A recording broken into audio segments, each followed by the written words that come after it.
दोस्तों नमस्कार।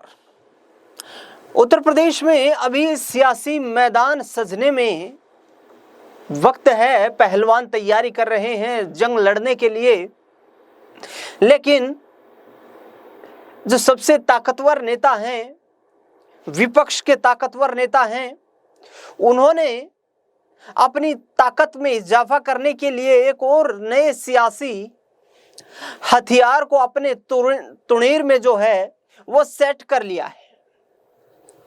कुल मिलाकर के देखा जाए तो इसे यूपी की सियासत का एक बड़ा कारगर हथियार माना जा रहा है कि अखिलेश यादव ने बीजेपी के हिंदुत्व के एजेंडे को पंचर करने के लिए राम मंदिर का जो चढ़ावा आता है उसमें अनियमितताओं का आरोप लगा दिया है।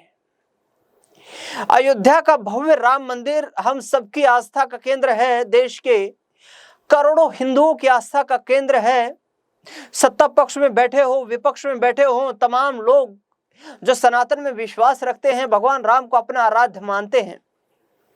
लेकिन अखिलेश यादव ने यह कहा है कि जिस तरीके से राम मंदिर ट्रस्ट के चढ़ावे में, जो राम मंदिर का चढ़ावा आता है उसमें जो अनियमितता हुई है उसकी जांच होनी चाहिए, उसकी जांच होनी चाहिए। और ये बात सिर्फ एक बार नहीं बल्कि 3 बार अखिलेश यादव रिपीट कर चुके हैं। अखिलेश यादव की कोशिश ये है कि इस बार योगी आदित्यनाथ को बैकफुट पर धकेलकर हिंदुत्व का एक मजबूत एजेंडा, जिसके आधार पर 80-20 की राजनीति भी टिकी हुई है, उस एजेंडे में सेंधमारी करके और एक बड़े हिंदू पीडीएस समुदाय को अपने फेवर में किया जा सके। अखिलेश यादव ने विजन इंडिया के मंच से बोलते हुए एक बार फिर से राम मंदिर के चढ़ाव की अनियमितताओं का जिक्र कर दिया और बात यहां तक कह दी कि जिन्होंने भी ऐसी गड़बड़ी की है वो लाइट बंद करवा दे, कैमरे बंद करवा दे, और जिन्होंने उस चढ़ावे में चोरी की है वो चुपचाप जाकर के वहां पर वो चढ़ावा वापस रख दे। भगवान राम उनकी इस गलती को माफ कर देंगे। यदि वो चेहरे सामने नहीं आना चाहते तो कैमरे बंद करें, लाइट बंद करें, अंधेरे में जाकर भगवान से क्षमा मांग ले और भगवान उनकी क्षमा को स्वीकार कर लेंगे। अब ये तीसरी बार का बयान है और तीसरी बार का बयान अखिलेश यादव के लिए राजनीतिक तौर पर मायने इसलिए रख रहा है क्योंकि बीजेपी के कद्दावर नेता ने भी इस संबंध में एक बड़ा बयान दिया। हम बात कर रहे हैं कैसरगंज से लोकसभा के पूर्व सांसद रहे, गोंडा के क्षेत्र में अच्छा खासा सियासी प्रभाव रखने वाले बृजभूषण शरण सिंह, जिन्होंने कहा कि इस विषय पर यदि मैं बोलूंगा तो विवाद हो जाएगा, मैं सच नहीं बोलना चाहता क्योंकि मुझे डर लग रहा है, सामने जिन लोगों के खिलाफ सच बोलना है वो लोग ताकतवर हैं। अब आखिरकार ताकत क्या सच को दबा सकती है? खैर ये तो आगे आने वाले वक्त में पता चलेगा। लेकिन जिस तरीके से कैसरगंज के पूर्व लोकसभा सांसद और जाने माने राजनेता बृजभूषण शरण सिंह का ये बयान सामने आने के बाद अखिलेश यादव को भी अपने उस वक्तव्य में वजन महसूस होने लगा कि हाँ, मैंने जो आरोप लगाया है अब ये आरोप जो है मुझे ताकत दे सकता है, राजनीतिक तौर पर ताकत दे सकता है। और विजन इंडिया के मन से उन्होंने इसका जिक्र किया। सुनिए पहले अखिलेश यादव क्या कुछ कह रहे हैं, बाद में इस विषय पर चर्चा जारी रहेगी। क्या है?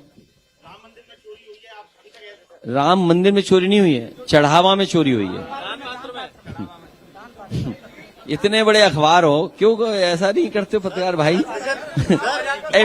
नहीं, सवाल सही पूछा है। देखिए, अरे एक मिनट, मैं अपने पत्रकार साथी का धन्यवाद देता हूं कि उन्होंने चढ़ावे की चोरी की बात की है।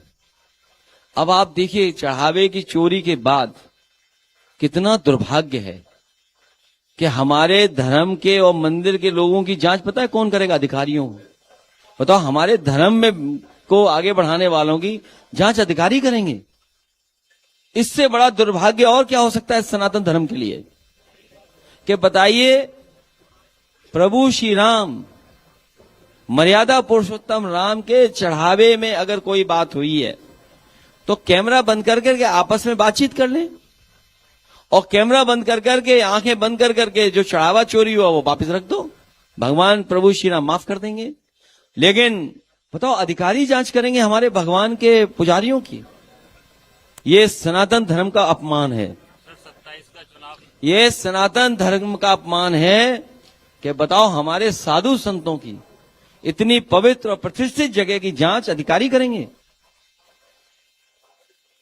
ये सनातन धर्म पर चलने वाले कोई स्वीकार नहीं कर सकते हैं। वहां कैमरे बंद कर दो, लाइट बंद कर लो, प्रभु श्री राम के सामने अपने आप कोई चढ़ावा फिर लग जाएगा। विजन इंडिया का तो ये अखिलेश यादव को आपने सुना है, जो राम मंदिर के उस कथित चढ़ावा चोरी विषय पर बोलते नजर आ रहे हैं। कथित चढ़ावा चोरी, क्योंकि आरोप विपक्ष की तरफ से पुरजोर लगाए जा रहे हैं।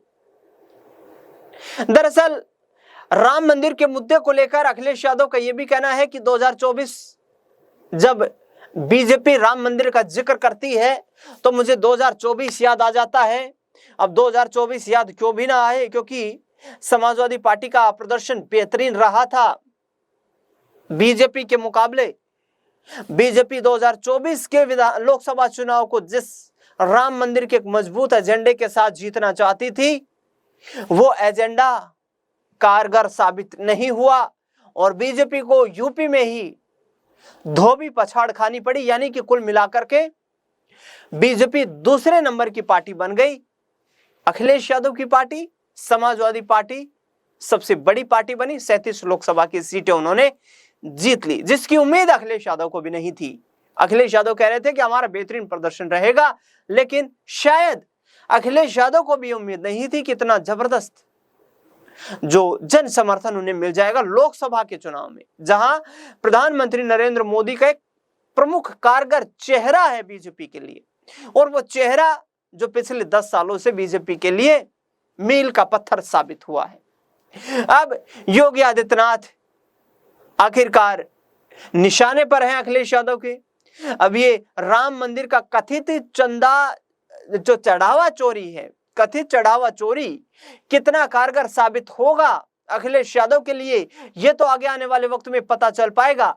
लेकिन भारतीय जनता पार्टी को लेकर के लगाए गए इस आरोप की चर्चा उत्तर प्रदेश की राजनीति में चौतरफा हो रही है। सत्ता पक्ष और विपक्ष के बीच लगातार ये चर्चा का विषय बना हुआ है।